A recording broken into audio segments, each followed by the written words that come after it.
রাজধানীতে ছিনতাই, ডাকাতি সহ বিভিন্ন অপরাধ বেড়ে যাওয়ায় আতঙ্কিত নগরবাসী। এসব ঘটনায় ব্যবহার হয় আগ্নেয়াস্ত্র ও চাপাতি।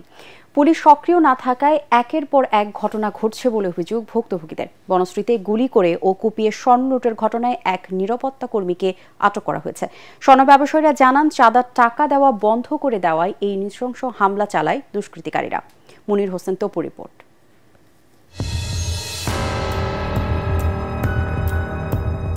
পুলিশ নিষ্ক্রিয় থাকায় জুলাই অভ্যুত্থানের পর রাজধানী ঢাকা সহ সারা দেশে আইন শৃঙ্খলা পরিস্থিতি অবনতি ঘটে। বেড়ে যায় ছিনতাই, ডাকাতির মতো অপরাধ। অনিরাপদ ঢাকায় দেশীয় ধারালো অস্ত্রের মুখে প্রকাশ্যে ছিনিয়ে নেওয়া হচ্ছে সর্বস্ব।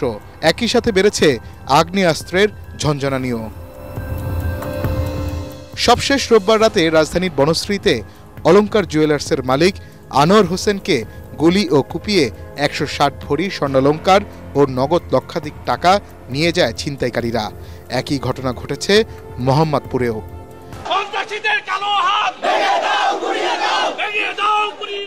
এসব ঘটনার প্রতিবাদে বনশ্রী সহ বিভিন্ন স্থানে মানববন্ধন করেছেন জুয়েলারি ব্যবসায়ী ও স্থানীয়রা। টাকা দেওয়ার জন্য হুমকি ধুমকি দিচ্ছে, তা আমি তারই পরিপ্রেক্ষিতে বাইরে বলছিলাম আপনি আর টাকা কারোকে দিবেন না, এবং কোন কোন নাম্বার থেকে টাকা চাচ্ছে আপনি প্রশাসনের সাথে যোগাযোগ করেন। টাকা দেওয়া বন্ধ করার পর হয়তো আবার সন্ত্রাসীরা পূর্ব পরিকল্পিতভাবে এই ঘটনা ঘটে থাকতে পারে। ভিশনের ফুলঝুরি মেগা অফারে ফ্রিজ কিনলেই পাচ্ছেন 16 পিসের আকর্ষণীয় গিফট বক্স একদম ফ্রি। আমি আর আমার আম্মু গুলির শব্দ শুনে আসছি, আমি ভাবছি যে আগুন লাগছে, পরে দেখি যে না, সন্ত্রাসীরা আমার বাবাকে ইচ্ছামতো কুপিয়েছে।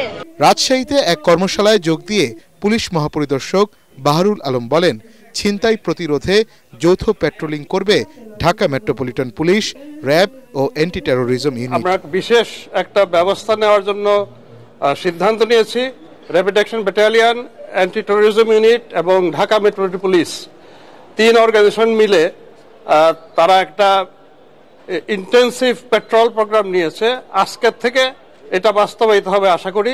দেশে ছিনতাই, ডাকাতি এবং ধর্ষণের ঘটনা বাড়ায় আতঙ্কিত নগরবাসী। আইন শৃঙ্খলা পরিস্থিতির উন্নয়ন করে নিরাপদ ঢাকা চায় সবাই। মনির হোসেন তপু, এটিএন বাংলা, ঢাকা।